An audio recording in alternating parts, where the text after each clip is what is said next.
Target IAS के online platform पर आपका स्वागत है। मध्य प्रदेश समान अध्ययन में हम स्थानीय स्वशासन पर चर्चा कर रहे थे। पिछली क्लास में हमने स्थानीय स्वशासन को जो संवैधानिक दर्जा दिया था उस पर हमने चर्चा की थी कि 1992 में नरसिम्हा राव की सरकार ने, पीवी नरसिम्हा राव की सरकार ने इस बिल को किस प्रकार राजीव गांधी के सपने को पूरा करने के लिए जो 64वां और 65वां संविधान संशोधन बिल लाया गया था।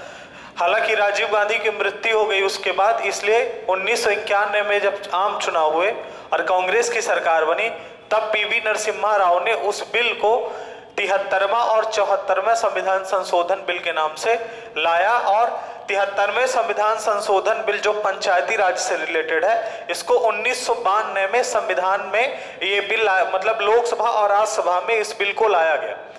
ये बिल लोकसभा में 22 दिसंबर 1992 को जो है पास हुआ था और राज्यसभा में ये बिल जो है 23 दिसंबर 1992 को पास हुआ था। उसके बाद हमने आपको बताया था कि 17 राज्यों की विधानसभाओं ने भी इसको अनुमोदन दिया और राष्ट्रपति ने इसको मंजूरी दी 20 अप्रैल 1993 को और ये लागू कब हुआ? 24 अप्रैल 1993 को। इसीलिए 24 अप्रैल को भारत में क्या मनाया जाता है? पंचायती राज दिवस। पंचायती राज दिवस हम क्या करते हैं? 24 अप्रैल को सेलिब्रेट करते हैं। इसको संविधान पर कहाँ रखा गया? संविधान के भाग 9 में अनुच्छेद 243 से लेकर 243 ओ, इसमें 243 से लेकर 243 ओ तक कुल 16 अनुच्छेद हैं पंचायती राज से रिलेटेड और संविधान की अनुसूची 11 जो है 11वीं अनुसूची में 29 विषय रखे गए हैं। इन 29 विषयों पर क्या करना है? इस 29 विषयों पर पंचायतों को कानून बनाने का अधिकार है। इन 29 विषयों के आधार पर ही ग्रामों में जो ग्राम पंचायतें होती हैं, फिर ब्लॉक लेवल पर जनपद पंचायत है, जिला लेवल पर जिला पंचायतें हैं, वो सब इन 29 विषयों पर क्या करती हैं? काम करती हैं। तो आज की क्लास में हम सबसे पहले इन 29 विषय पर चर्चा करेंगे कि कौन से 29 विषय हैं। उसके बाद जो ये अनुच्छेद 243 से लेकर 243 ओ तक 16 अनुच्छेद पंचायती राज व्यवस्था में संविधान में ये लिखे हुए हैं अनुच्छेद, तो इन अनुच्छेद पर चर्चा करेंगे क्योंकि इन अनुच्छेद से भी पेपर में क्वेश्चन जो है आपका आता है। ठीक है, देखिए यहां पर क्या है कि ये बिल जो 73वां संविधान संशोधन बिल है ये 1992 में लाया गया था, लेकिन हमने यहां पर अधिनियम लिख दिया है, तो आप यहां पर इसको 1993 लिख सकते हैं क्योंकि बिल 1992 में लाया गया था और अधिनियम जो है, अधिनियम का मतलब होता है कानून बनना, और ये कानून जो है 1993 में बना था। इसलिए आप देखेंगे किताबों में जो डेट वो सन मिलता है ये 1993 मिलता है। ठीक है, तो सबसे पहले हम क्या करेंगे? 29 विषय पर चर्चा करते हैं कि कौन से 29 विषय जो है पंचायतों को दिए गए हैं, जिसमें ग्राम पंचायतें, ब्लॉक स्तर पर जो आपकी पंचायत समिति होती है या आप ब्लॉक पंचायत कह सकते हैं या जनपद पंचायत, और उसके ऊपर जो है जिला पंचायत। ठीक है, तो हेडिंग हम डालेंगे 29 विषय। ठीक है, 29 विषय। ये जो विषय है पंचायतों को काम करने के लिए, पंचायतों को काम करने के लिए दिए गए। इन 29 विषयों पर क्या करती हैं? पंचायतें काम करती हैं। या आप ये भी कह सकते हैं कि इन 29 विषयों पर कानून बनाने का जो अधिकार है वो पंचायतों को है। इसमें से जो पहला विषय है आप इसको इस प्रकार लिखिएगा। पहला विषय जो है कृषि से संबंधित, कृषि से संबंधित, कृषि से संबंधित जो है आपके 5 विषय हैं। और वो कौन कौन से 5 विषय हैं कृषि से संबंधित? सबसे पहले आप बताएंगे कृषि एवं कृषि विस्तार। जो पहला विषय है वो है आपका कृषि व कृषि विस्तार। ठीक है, पहला जो विषय इसमें दिया गया है कृषि एवं कृषि विस्तार। दूसरा भूमि सुधार व, दूसरा जो विषय है ये आप इस तरह से लिख लीजिए, भूमि सुधार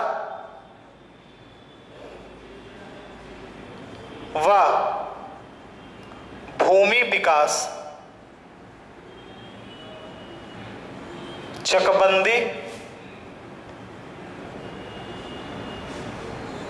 ठीक है, चकबंदी एवं भूमि संरक्षण, भूमि संरक्षण। जो दूसरा विषय कृषि से संबंधित है। उसके बाद तीसरा जो विषय है वो है आपका लघु सिंचाई एवं जल प्रबंधन, लघु सिंचाई व जल प्रबंधन। उसके बाद जो चौथा विषय है वो है आपका पशुपालन, डेयरी एवं कुक्कुट विभाग, पशुपालन, डेयरी एवं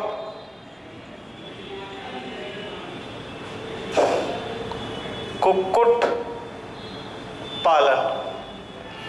और लास्ट में जो पांचवा विषय है वो है आपका मत्स्य उद्योग, मत्स्य उद्योग। ये पांच आप जब किताबों में पढ़ेंगे तो आपको क्या है, सीक्वेंस थोड़ा सा अलग मिल सकता है। हमने इसको क्या किया है कि जो 29 विषय हैं वो जिस फील्ड से रिलेटेड है हमने उन विषयों को उस फील्ड के अनुसार सेट कर दिया है। जैसे कृषि से संबंधित कौन कौन से विषय हैं, तो आप ध्यान देंगे उस 29 विषय में 5 ऐसे विषय हैं जो कृषि से संबंधित है। पहला है कृषि एवं कृषि विस्तार, दूसरा है भूमि सुधार, भूमि विकास, चकबंदी एवं भूमि संरक्षण, तीसरा है लघु सिंचाई एवं जल प्रबंधन, चौथा है पशुपालन, डेयरी एवं कुक्कुट पालन, और पांचवा जो है मत्स्य उद्योग। तो ये 5 विषय किससे हो गए, 5 विषय जो है आपके कृषि से रिलेटेड हो गए।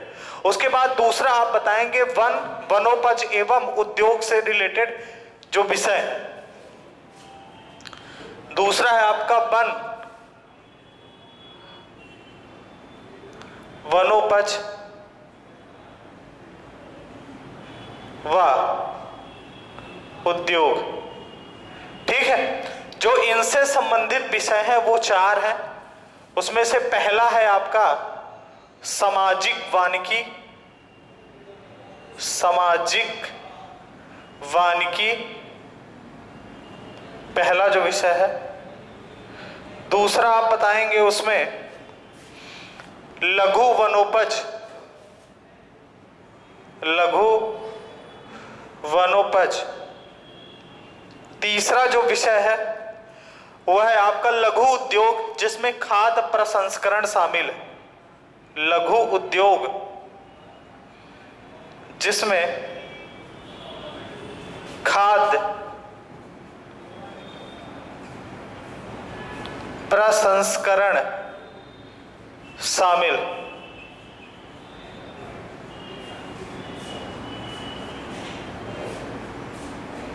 लघु उद्योग जिसमें खाद्य प्रसंस्करण शामिल है। और लास्ट जो इसमें आप बताएंगे वो है खादी ग्रामोद्योग एवं कुटीर उद्योग, खादी ग्रामोद्योग व कुटीर उद्योग। ये 4 विषय जो है आपके किससे रिलेटेड है, वनोपज एवं उद्योग से। तो टोटल 29 विषय में से कितने विषय हो गए, 9 विषय हो गए। उसके बाद अगला आप बताएंगे मूलभूत आवश्यकताएं, मूलभूत आवश्यकताओं से कितने विषय रिलेटेड है, ठीक है। तो मूलभूत आवश्यकता से आप बताएंगे, इसमें आप लिखेंगे सी, मूलभूत आवश्यकता।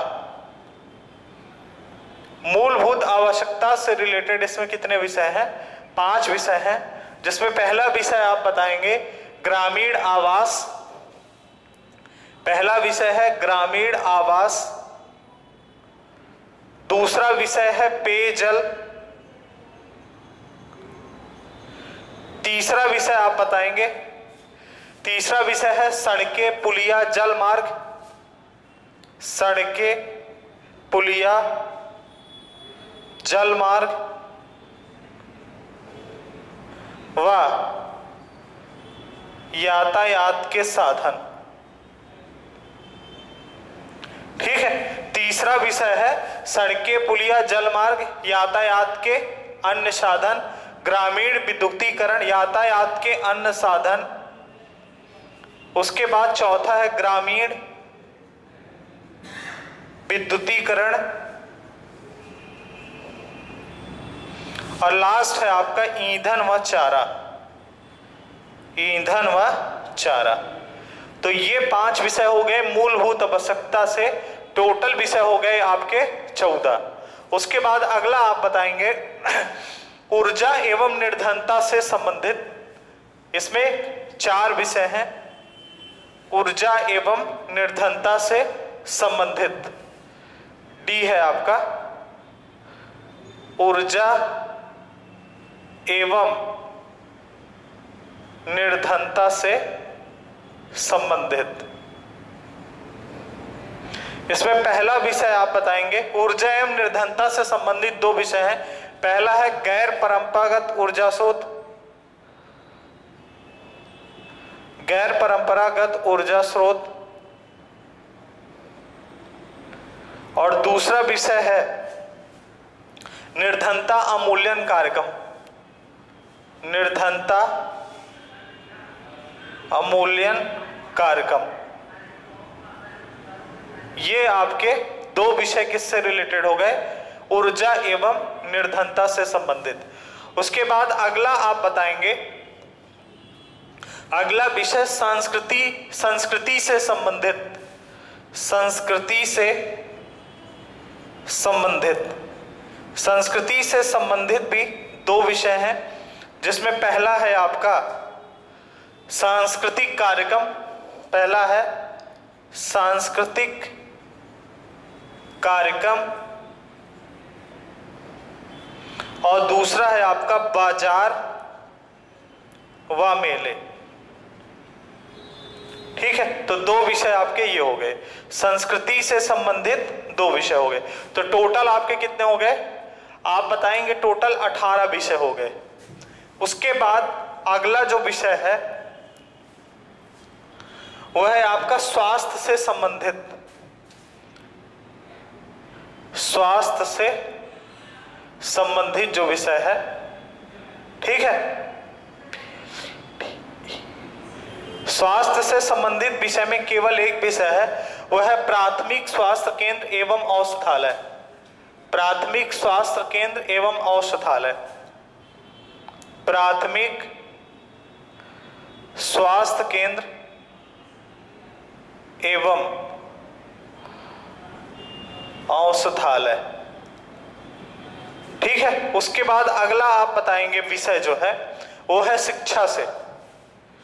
ठीक है, शिक्षा में आप बताएंगे सबसे पहले प्राथमिक व माध्यमिक विद्यालय। प्राथमिक व माध्यमिक विद्यालय। दूसरा विषय आप बताएंगे उस पे तकनीकी एवं व्यावसायिक प्रशिक्षण। तकनीकी एवं व्यावसायिक प्रशिक्षण दूसरा विषय है। उसके बाद तीसरा विषय आप बताएंगे प्रौढ़ तथा अनौपचारिक शिक्षा। प्रौढ़ तथा अनौपचारिक शिक्षा। और चौथा विषय है आपका पुस्तकालय। पुस्तकालय। ठीक है। उसके बाद लास्ट में आप बताएंगे कल्याण से संबंधित। इसमें 5 विषय हैं। कल्याण से संबंधित आपके 5 विषय हैं, जिसमें पहला है आपका परिवार कल्याण। दूसरा है महिला व बाल विकास कल्याण। पहला है परिवार कल्याण और दूसरा है आपका महिला व बाल विकास कल्याण। तीसरा सामाजिक कल्याण जिसमें दिव्यांग। तीसरा है आपका सामाजिक कल्याण। कल्याण, जिसमें दिव्यांग व मानसिक रूप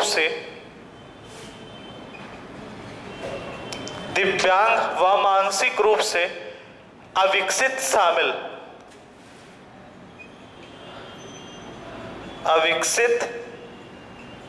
शामिल। उसके बाद चौथा सार्वजनिक वितरण प्रणाली।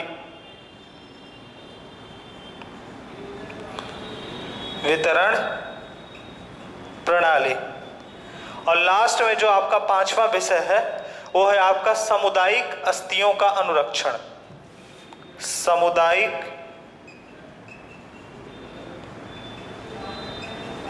अस्थियों का अनुरक्षण। ये कुल मिला के आपके 29 विषय जो है आपके, जो पंचायतों को काम करने के लिए 29 विषय दिए गए हैं, ये 29 विषय आपके हैं।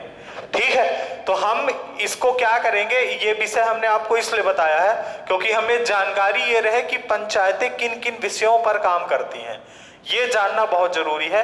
तो जो हमारे संविधान में 11वीं अनुसूची में 29 विषय शामिल किए गए हैं, वो 29 विषय आपके ये हैं जो हमने बारी बारी से देख लिया है।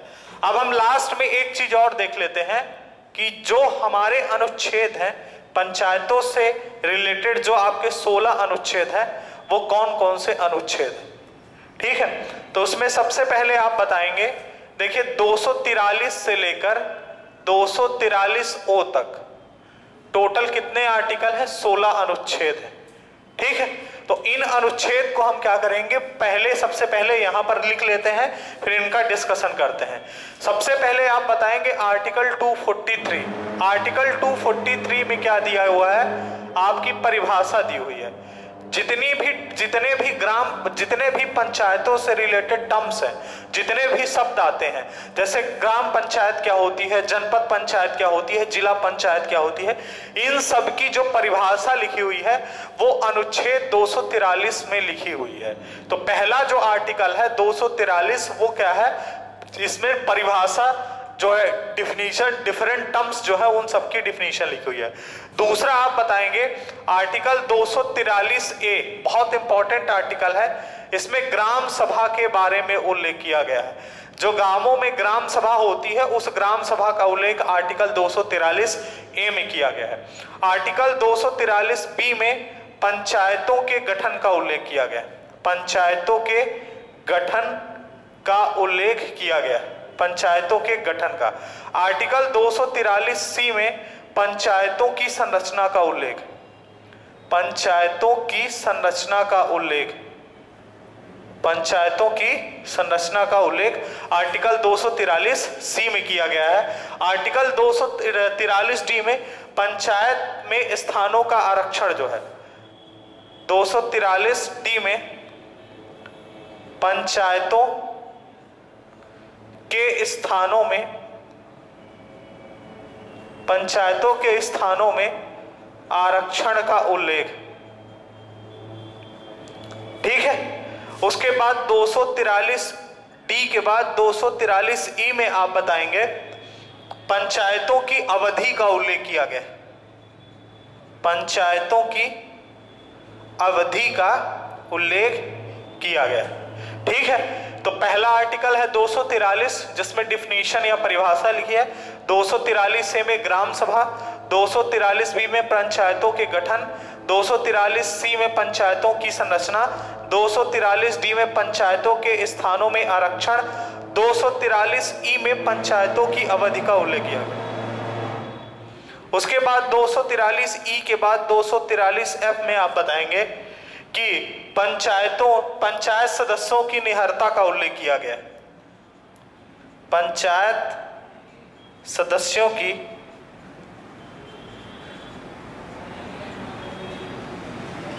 निरहरता का उल्लेख किया गया। उसके बाद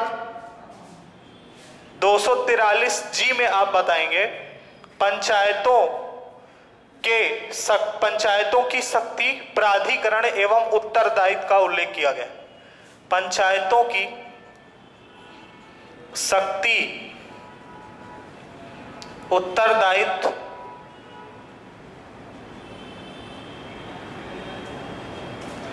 व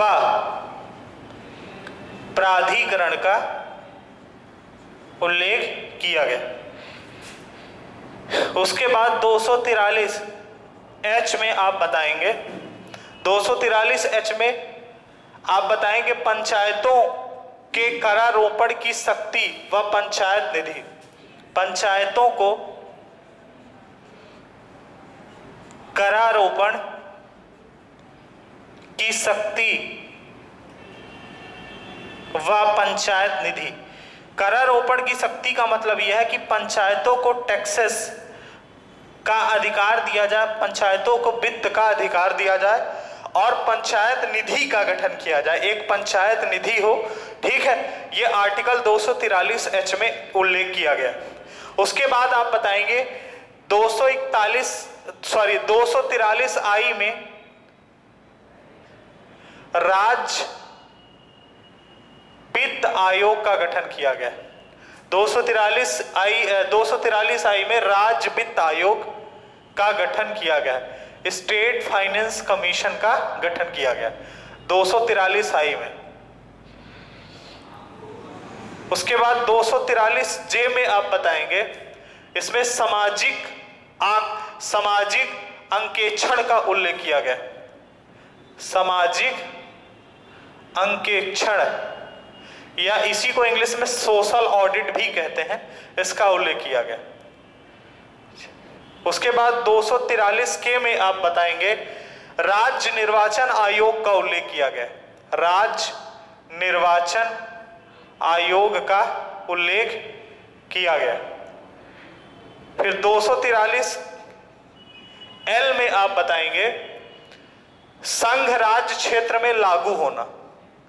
संघ राज्य क्षेत्र में लागू होना, जो यूनियन टेरिटरी होती हैं उस पे लागू होने के लिए आर्टिकल 243 एल लिखा हुआ है। उसके बाद आर्टिकल 243 एम में आप बताएंगे कुछ क्षेत्रों में लागू न होने का उल्लेख किया गया है।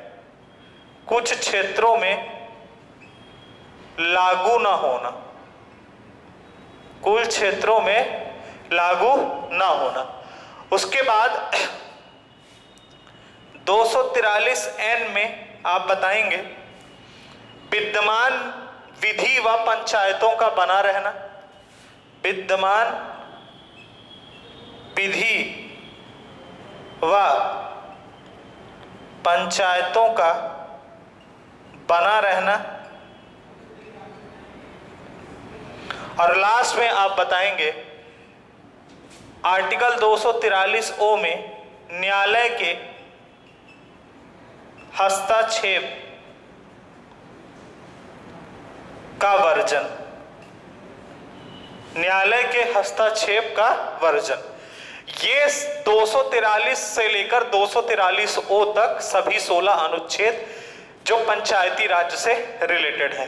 ये ध्यान रखिए कि ये जो 16 आर्टिकल लिखे हुए हैं, ये 16 आर्टिकल बहुत इंपॉर्टेंट आर्टिकल हैं। आप कोई भी अच्छा एग्जाम देंगे उसमें यहां से क्वेश्चन सबसे ज्यादा पूछे जाने के चांस रहते हैं।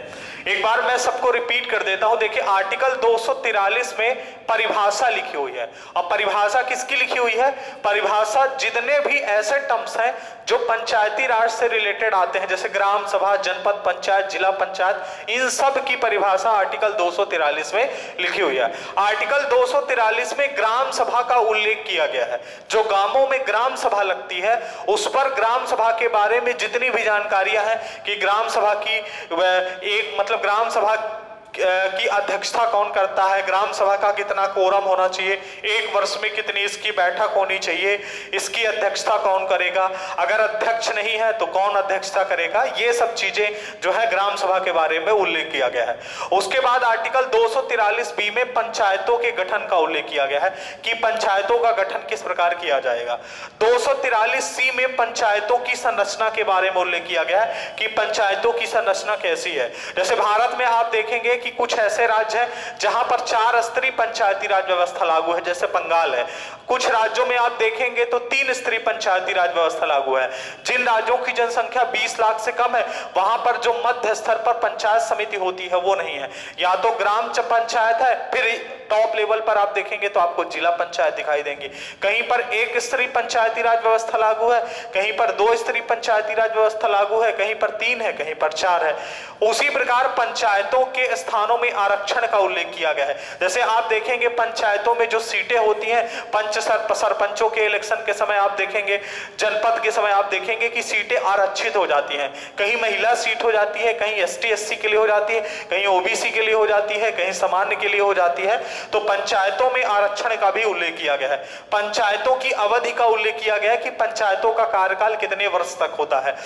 पंचायत सदस्यों की निहरता मतलब पंचायत सदस्यों के लिए क्या क्या योग्यताएं होनी चाहिए उसका भी उल्लेख किया गया है। 243G में पंचायतों की शक्तियां, उत्तरदायित्व और उनके प्राधिकरण क्या है, उनका अधिकार क्षेत्र क्या है, इन सब का उल्लेख किया गया। पंचायतों को करारोपण, पंचायतों को वित्तीय अधिकार दिए जाए, टैक्स वसूलने की शक्ति दी जाए और एक पंचायत निधि का गठन किया जाए। राज्यों में वित्त आयोग का गठन किया जाए, क्योंकि राज्य वित्त आयोग ही क्या करेगा, पंचायतों को पैसा या फंड प्रोवाइड करेगा पंचायतों में विकास कार्य करने के लिए। सामाजिक अंकेक्षण का मतलब क्या है, सोशल ऑडिट होनी चाहिए उसकी। उसके बाद राज्य निर्वाचन आयोग से संबंधित आर्टिकल 243 के है, इंपॉर्टेंट आर्टिकल है ये भी। 243 सेल में संघ राज्य क्षेत्र में लागू होना, संघ राज्य क्षेत्र में ये विषय लागू होने के लिए शर्त दी गई है आर्टिकल 243 में। 243L के बाद 243M में कुछ क्षेत्रों में लागू न होने की शर्त दी हुई है। आर्टिकल 243N में विद्यमान शक्ति एवं पंचायतों का बने रहना जो है वो उल्लेख किया गया है। और आर्टिकल 243 में न्यायालय हस्तक्षेप का वर्जन है जो है आपका, न्यायालय इसमें हस्तक्षेप नहीं कर सकता है, न्यायालय के हस्तक्षेप के वर्जन का उल्लेख किया गया है। तो ये संबंधित जो है आर्टिकल जो है आपके 243 से लेकर 243 तक 16 अनुच्छेद हैं। इन पर जो है हम अगली क्लास में क्या करेंगे, डीप चर्चा करेंगे कि भाई इनमें क्या क्या चीजें, क्या क्या उल्लेख किया हुआ है। इसकी चर्चा जो है नेक्स्ट क्लास में डीप में आपको करेंगे। फिर मध्य प्रदेश में स्थानीय स्वशासन पर चर्चा करेंगे कि मध्य प्रदेश में क्या स्थिति है। धन्यवाद।